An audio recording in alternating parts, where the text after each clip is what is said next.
Hello, Namaste. You are watching the Best Preparation, a YouTube channel for learning English language. Please don't forget to subscribe this channel and see more than 800 videos. Share this video to your friends, like and comment. Okay. In this video today, I am going to talk about prepositions. Prepositions पढिरहनु पर्छ किन भन्दाखेरि prepositionसँग familiar हुन धेरै time लाग्छ। बरु आर्टिकल्समा an the को कुराहरू अलिक लिमिटेड हुन्छ, अलि सजिलो हुन्छ। तर प्रेपोजिशन्स त्यस्तो थोरै पनि हुँदैन। यस्तो पनि हुन्छ कि कुनै वर्ड त प्रेपोजिशन पनि हुन्छ, त्यही फेरि कनेक्टिभ्स पनि हुन्छ, त्यस्ता वर्डहरू पनि हुन्छन्। अब प्रेपोजिशन्स को डेफिनेसन हेरौं, किनभने हामीले अगाडिदेखि अलिक स्ट्रङ बन्न, आफूले सिक्न वा अरूलाई सिकाउनको लागि तयारी भइरहेका छौं। डेफिनेसनमा हेर्नुहोस्, a preposition is a word that connects one thing with another. एउटा कुरालाई अर्कोसँग जोड्छ, त्यस्तो शब्द हुन्छ प्रेपोजिशन्स। प्रेपोजिशन भनेको यो संयोजक भयो, संयोजक पनि होइन, नाम योगीलाई प्रेपोजिशन्स भनिन्छ। अब हेर्नुहोस् है, यहाँ दैनिक जीवनमा प्रयोग भइरहने कुराहरू मैले ल्याएको छु, हेर्दै जानुहोस्। र यो लामो भिडियो छैन, अन्त्यसम्म हेर्न पनि नभुल्नुहोस्, शेयर गर्न पनि नभुल्नुहोस् है। एक हप्तादेखि कति पनि पानी परेको छैन, पानी पर्न बन्द भयो सपोज। एक हप्तादेखि कति पनि पानी परेको छैन, यता त्यता कस्तो छ नि भनेर कुरा गर्नु पर्यो भने it hasn't rained at all for a week. Okay, atoll को बारेमा धेरै कुरा भएको छ। एटोल भनेको कति पनि भन्ने अर्थमा लाग्छ। अरु भिडियोहरुमा पनि हेर्नु भएको छ नि। नो, नट एटोल, होइन होइन, कति पनि होइन। तपाईले गर्दै नगरेको कुराहरुमा त्यसरी युज गर्नुहुन्छ भने कति पनि पानी परेको छैन भन्दाखेरि चाहिँ it hasn't rained at all for a week. एक हप्तादेखि कति पनि पानी परेको छैन। यहाँनेरि फर भन्ने प्रेपोजिशन प्रयोग भएको छ। फर र सिन्स को प्रयोगमा तपाईलाई कुनै कन्फ्युजन छ भने लिंक को लागि भन्नु होला कमेन्ट बक्समा, म लिंक पठाइदिने छु। धेरैवटा भिडियोहरु मैले अपलोड गरिसकेको छु, एकदमै डिटेलमा जान्ने नै भन्ने गरी सिकाएको छ। अब हेर्नुहोस् है, तिनीहरु म पछि आइपुगे, म आइपुगे, म पछि राम आइपुग्यो, त्यस्तो गरी बोल्नु पर्यो। म 2 बजे आइपुगे, म पछि राम आइपुग्यो भन्नु पर्यो भने के भन्ने? I arrived at 2 o'clock. म 2 बजे आइपुगे। Ram arrived after me. म पछि राम आइपुग्यो। यस्तो गरी कुरा गर्नलाई यो पछि चाहिँ प्रेपोजिशन्स को रूपमा यसरी प्रयोग हुन्छ। तिनीहरु म पछि आइपुगे भन्दाखेरि they arrived after me. Okay, यसरी प्रयोग भएको छ। नेक्स्ट, म तिमीलाई बस बिसौनीमा पर्खिरहेको हुनेछु। यहाँनेरि बस बिसौनीलाई द बस स्टप भनिएको छ। बस स्टपको अगाडि एट लाग्यो। At the airport, at the bus park, at the bus stop, at the station, अनि एट द रिसेप्सन, रिसेप्सनमा। अब हेर्नुहोस् त, I'll be waiting for you at the bus stop. म तिमीलाई बस बिसौनीमा पर्खिरहेको हुनेछु। पर्खिरहेको हुन्छु पनि भन्छ है, तर अंग्रेजीमा पछि हुने काममा will आउँछ। त्यसो हुँदा I'll be waiting for you at the bus stop भएको हो। त्यस्तै हामी साँझ 36 मा खाना खान्छौं। हामी साँझ 36 मा खाना खान्छौं भन्दाखेरि We have dinner at 6:30 PM. साँझको खाना किन नलेखेको भने नि, साँझमा भनेको छ। हामी साँझ 36 मा खाना खान्छौं, साँझको खाना खान्छौं भने पनि भो, तर व्यावहारिक रूपमा यस्तो बोलिन्छ, We have dinner at 6:30 PM. Okay, र यसमा बुझ्नु पर्ने कुरा टाइमको अगाडि एट लागेको हो। ओके, नेक्स्ट, तपाई कुन कुन टाइममा खाना खानुहुन्छ सबैको भन्नुहोस् क्या, आफ्नै मुखले भन्नुपर्छ।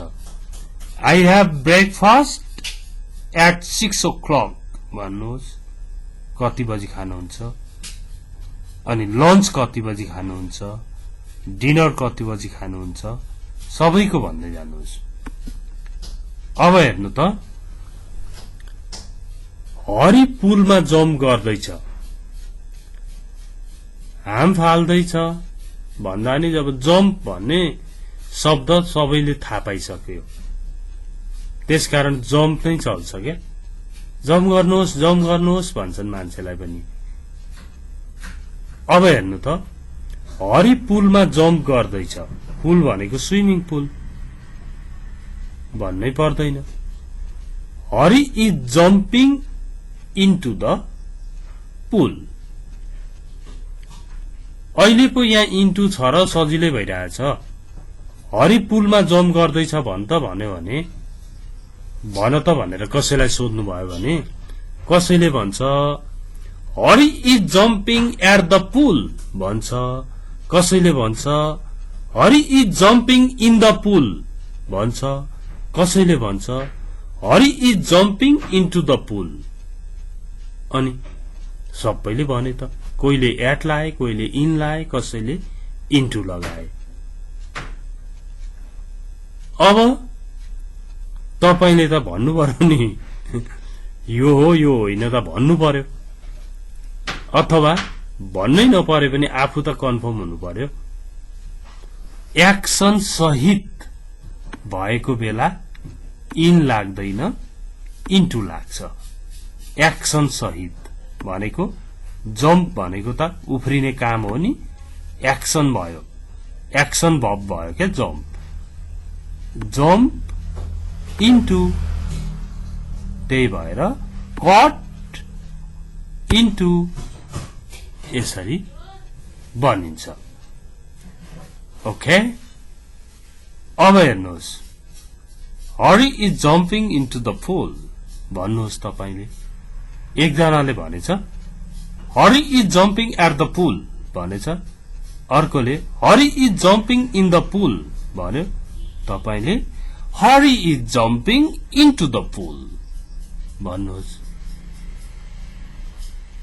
अब हेर्नुहोस्, मेरो किताब बुक सेल्फबाट खस्यो। यो ओएफएफ अफ छ नि, यो अफ भनेको नि कुनै ठाउँबाट खस्नु झर्नु भन्नेमा चाहिँ फलसँग जोडिएर आउँछ है। जस्तो भर्याङबाट राम लड्यो भन्नु पर्यो भने पनि नि Ram fail of the ladder stairs. Okay, अब हेर्नु त, खस्यो लड्यो। बुक सेल्फ भनेको किताब राख्ने र्याक, आलमारी, किताबहरू राखेको हुन्छ लाइब्रेरीतिर टन्न, त्यसलाई बुक सेल्फ भन्यो। बुक राख्ने भएकोले बुक सेल्फ भयो त्यो। अब मेरो किताब बुक सेल्फबाट खस्यो, मैले टिपेर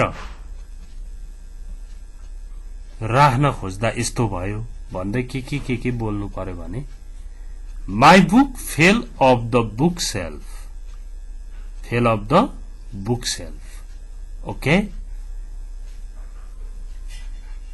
अब छानाबाट लडे पनि, भर्याङबाट लडे पनि, झरे पनि हैन, अथवा कुनै राख्ने चीज ठाउँबाट झरे पनि त्यस बेला झर्यो भन्नु पर्यो भने फेल अफ भनेर भन्न सकिन्छ। ओके, नेक्स्ट,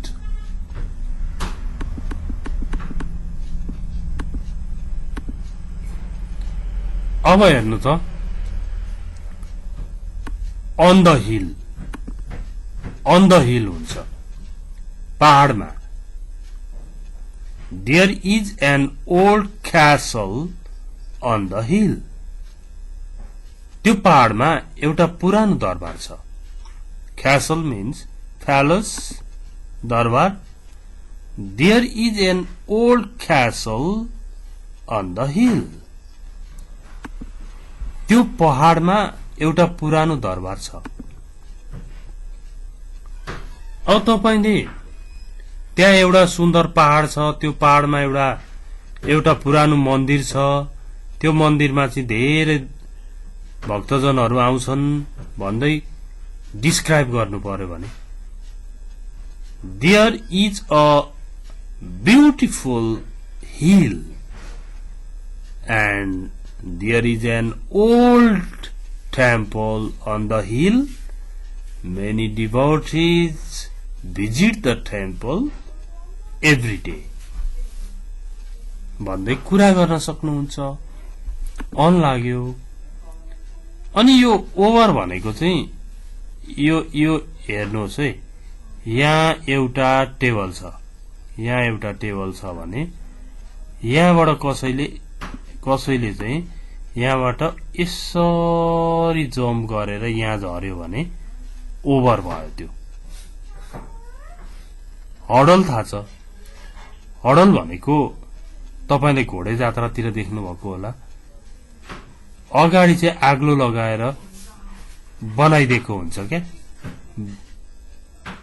ठाउँ हडल राखेको हुन्छ, त्यसमाथि घोडाहरू ब्रुक ब्रुक उफ्रेर नाग्छन्, नाग्दै जान्छन् भनेपछि त्यो घोडा हडलमाथि उफ्रियो। The horse jumped over the hurdle। Okay, यसरी ओभरको प्रयोग हुन्छ। An aeroplane is flying over the roof। छानादेखि माथि एउटा एरोप्लेन उडिरहेको छ। ओके, नेक्स्ट, खाना अगाडि हात धुनुहोस्। बिफोर, यो पनि प्रेपोजिसन नै हो है, यी रेड लगाए जति सबै प्रेपोजिसन्स हुन्। Please wash your hands before meals, खाना अगाडि हात धुनुहोस्। ओके, अब हिउँदको समयमा रुखका पातहरू झर्छन्। अब इंग्लिशमा चाहिँ the trees lose their leaves during winter। यो ड्युरिङ पनि प्रेपोजिसन हो। The trees lose their leaves during winter. हिउँदको समयमा रुखका पातहरू झर्छन् हाम्रो भाषामा। हिउँदको समयमा रुखहरूले तिनीहरूका पात झार्छन् भने जस्तै खालको यहाँ देखिँदैछ। तर हाम्रो भाषा के छ? हिउँदको समय जाडो ऋतुमा रुखका पातहरू झर्छन्। त्यही लिभलाई पहिला चाहिँ लिभ भनेको छोड्नु भन्ने मात्र सिकेको थियो। अलि पछि द बस लिभ्स एट 6:30। 6:30 मा बस हिँड्छ, चल्छ, जान्छ भनेको पनि लिभ नै भयो। अनि राइट अ लिभ लेटर, बिदाको चिठी लेख भन्ने पनि थाहा पाइयो। फेरि लिभ भनेको झर्नु भने जस्तै गरी छोड्नु, झर्नु भन्ने जस्तै ठाउँमा पनि आउँदो रहेछ।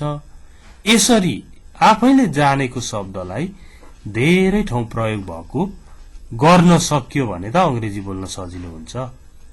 खेपै पछि नयाँ शब्द ल्याउन त सक्दैन। त्यसकारण पनि बरु आफूले जानेका शब्द कुन कुन अवस्थामा प्रयोग हुन्छन् भनेर सिक्नुपर्छ। त्यसो भयो भने सजिलो हुन्छ। तपाईले लिभको प्रयोग चाहिँ धेरै ठाउँ गरेर देखाउनुभयो भने तपाईमा कन्फिडेन्स बढ्छ। ओके, अनि नेक्स्ट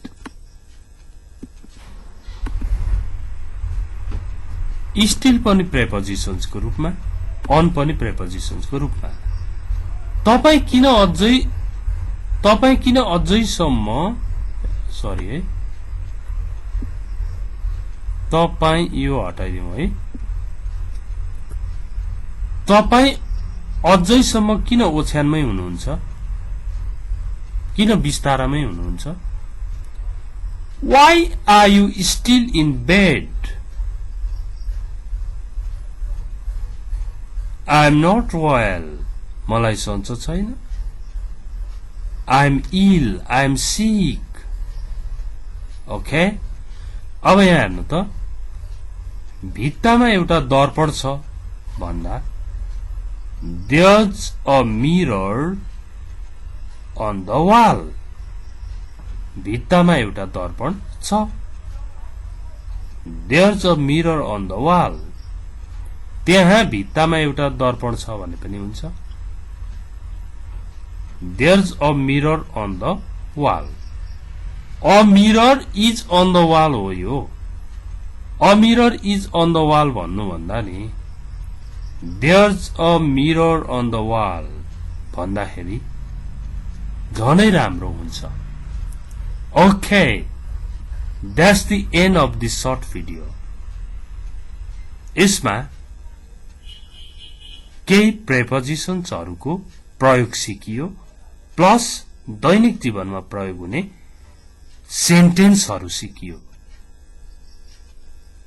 यो भिडियो साथीहरुलाई शेयर गर्न नभुल्नु होला। Thanks for watching this video. See you tomorrow. Bye bye.